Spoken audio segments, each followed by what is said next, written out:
नमस्कार, स्वागत है आपका मार्केट का पंचनामा में। और शेयर में रहेंगे आपके साथ, बात करेंगे मार्केट की।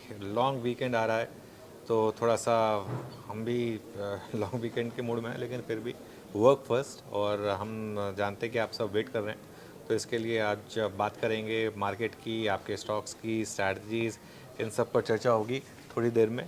और मार्केट आज थोड़ा सा वॉलेटाइल था, काफ़ी स्विंग्स थे, लेकिन वो आप एक्सपेक्ट भी करेंगे। फाइनेंशियल ईयर का आखिरी दिन था, प्लस जैसा मैं कह रहा हूँ लॉन्ग वीकेंड आने वाला था, तो थोड़ा उसकी वजह से थोड़ी सी वॉलेटिलिटी थोड़ी एक्सपेक्टेड थी। लेकिन पहले श्रेया के पास चलते हैं और समझ लेते हैं कि आज किस तरीके का ट्रेंड रहा। Shreya, good afternoon. Good afternoon. बिल्कुल, आज वोलेटिलिटी देखने को मिली बाजार में। फाइनेंशियल ईयर का आखिरी दिन, मार्च का आखिरी कारोबारी सेशन, इस हफ्ते का आखिरी कारोबारी सेशन, तो आज वोलेटिलिटी थी मार्केट में। आप निफ्टी देखें तो 72 अंकों की गिरावट के साथ 23,519 के लेवल पर क्लोज हुआ। थोड़ी क्लोजिंग गड़बड़ा गई यहाँ पे।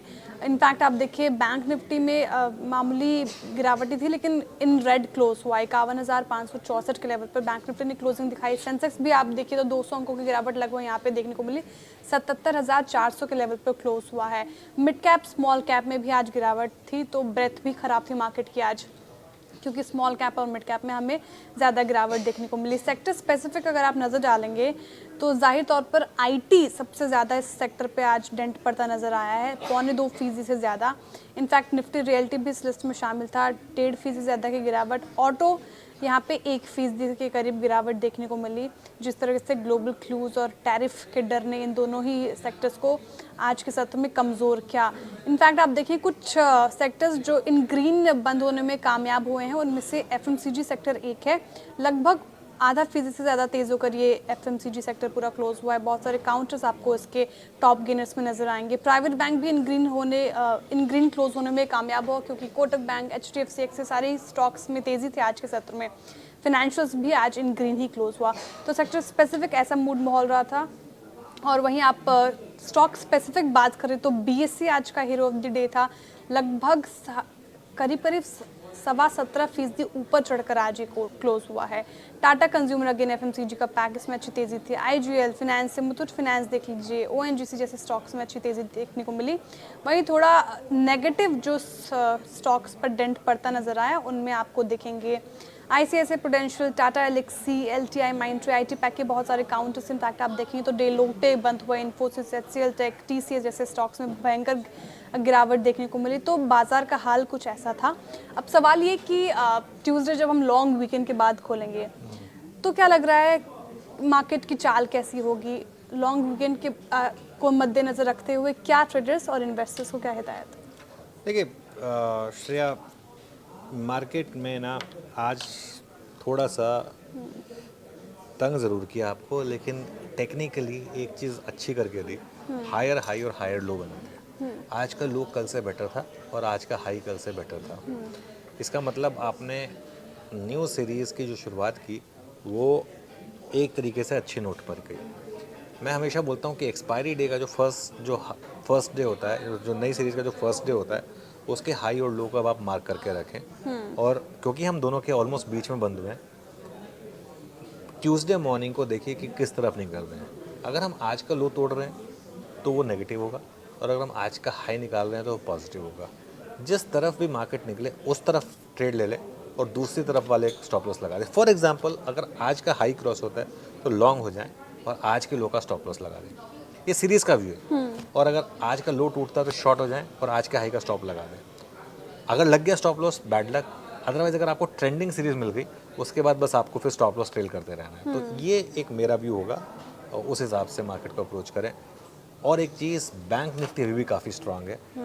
Kotak bank, HDFC bank, ICICI bank, axis bank, I think काफ़ी स्टॉक्स हैं जहाँ मोमेंटम अभी भी काफ़ी स्ट्रांग है।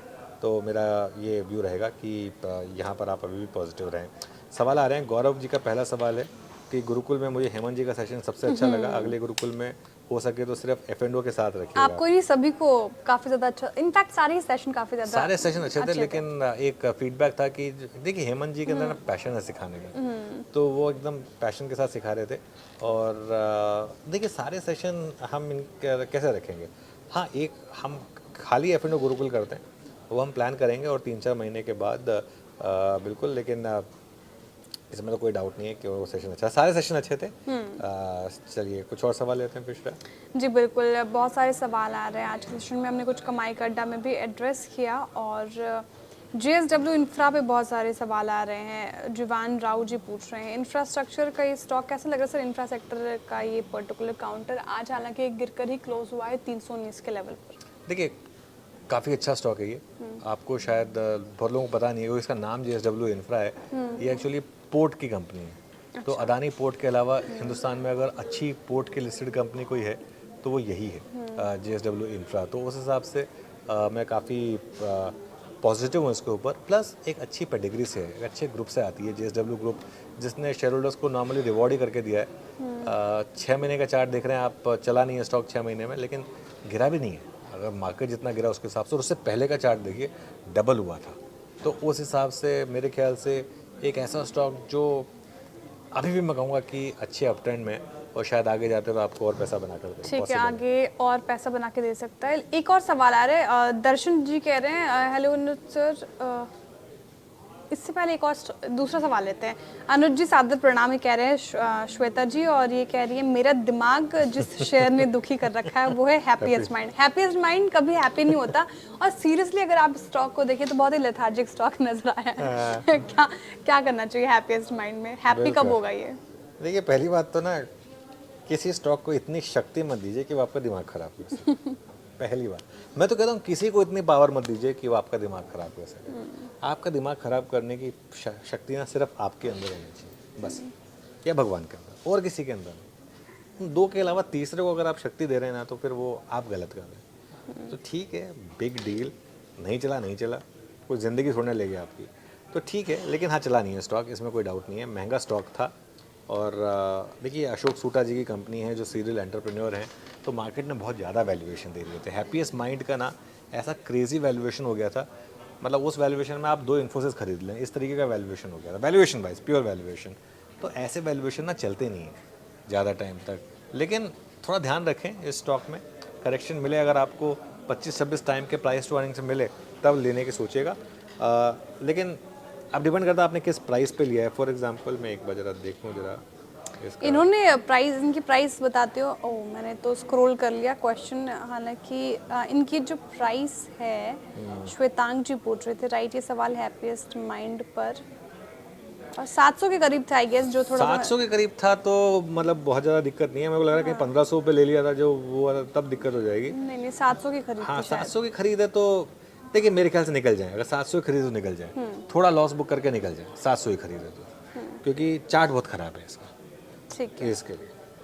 वैसे होटल इंडस्ट्री की हम बात करते रहते हैं, काफ़ी ज़्यादा स्टॉक्स, होटल इंडस्ट्री के बहुत सारे स्टॉक्स ने अच्छा परफॉर्म किया, लेकिन सैमी होटल और सैमहाई, what's the pronunciation of this, सैमी होटल्स, इसने ठीक परफॉर्म नहीं किया है। पिछले साल देखिए तो 33% से ज़्यादा का करेक्शन झेला है। इस साल में अब तक 30% से ज़्यादा करेक्ट हो गया है। इनफैक्ट एक महीने का चार्ट देख लें तो इसमें भी मार्केट में एक महीने तो अच्छा परफॉर्म किया, लेकिन इसने नेगेटिव रिटर्न ही दिया है। इस स्टॉक से क्यों नहीं हो पा रहा? अच्छा सवाल है, और वैसे भी इसका पोर्टफोलियो अच्छा है। देखिए ये क्या करता है, मैरियट, JW मैरियट को छोड़ के बाकी जो मैरियट है, कोर्टयार्ड वाले मैरियट, वो हयात के जो 2-3 होटल हैं, वो IHG जो है हयात इनका पुणे में है, शेरेटन इनका हैदराबाद में है, कोर्टयार्ड इनका बेंगलुरु में है, इनका हयात गुड़गांव में है, इनका रेनेसा होटल है अहमदाबाद में, इनका 4 पॉइंट बाय शेरेटन बहुत अच्छा होटल है विशाखापट्टनम में, इनका फेयरफील्ड बाय मैरियट बहुत अच्छा होटल है बेंगलुरु में, फेयरफाइल। तो ये होटल्स तो इनके पास अच्छे हैं, लेकिन चला नहीं स्टॉक। मैं थोड़ा सा सच बोलूँ तो सरप्राइज्ड हूँ इसमें। आई थिंक एक बहुत तो अश्विन जी का सवाल है, बहुत बड़े इन्वेस्टर ने बैक भी किया था जब इसका IPO आया था, तो मैं थोड़ा सरप्राइज्ड हूँ। शायद हो सकता है अर्निंग्स उस कैटेगरी के, उस तरीके की नहीं रही हूँ जो इंडियन होटल्स ने दिए, इस वजह से हो सकता है कि शायद ना चला हो। तो अगर इनके पास है, अश्वानी जी पूछ रही हैं, तो इनको निकल जाना देखिए मेरा तो ये व्यू है, अगर एक अच्छे सेक्टर में, चलते सेक्टर में स्टॉक ना चले, बाहर हो जाए। आप इसको कंपेयर करिए इंडियन होटल्स के साथ, कोई कंपैरिजन ही नहीं है। तो इंडियन होटल्स में आ जाए, सेक्टर लीडर है, अच्छा परफॉर्म कर रहा है, टाटा ग्रुप की कंपनी है, वहाँ आ जाए। जो नहीं चल रहा है उसमें ज़बरदस्ती थोड़ा ना कि बने रहना है और अपना कैपिटल ब्लॉक करना है ज़बरदस्ती। वैसे सेक्टर स्पेसिफिक सवाल भी आ रहे हैं। सर नितिन दुबे जी पूछ रहे हैं, अनुज सर नमस्कार, which sector you recommend in April month?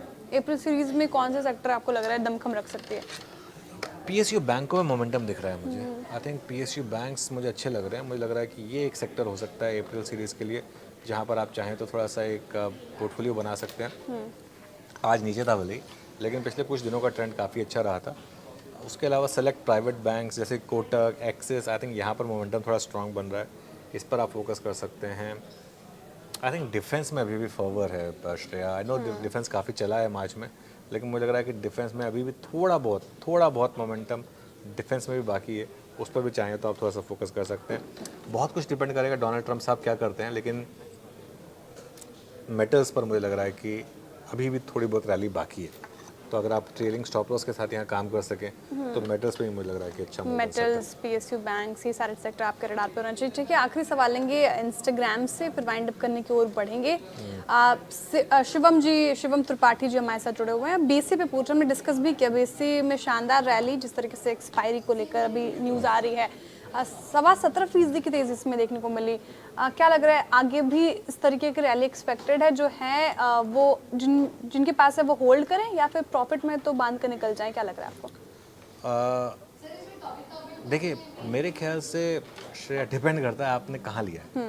अगर आपने 800, 900, 1000, 1200 पे लिया बने रहे, कोई टेंशन नहीं।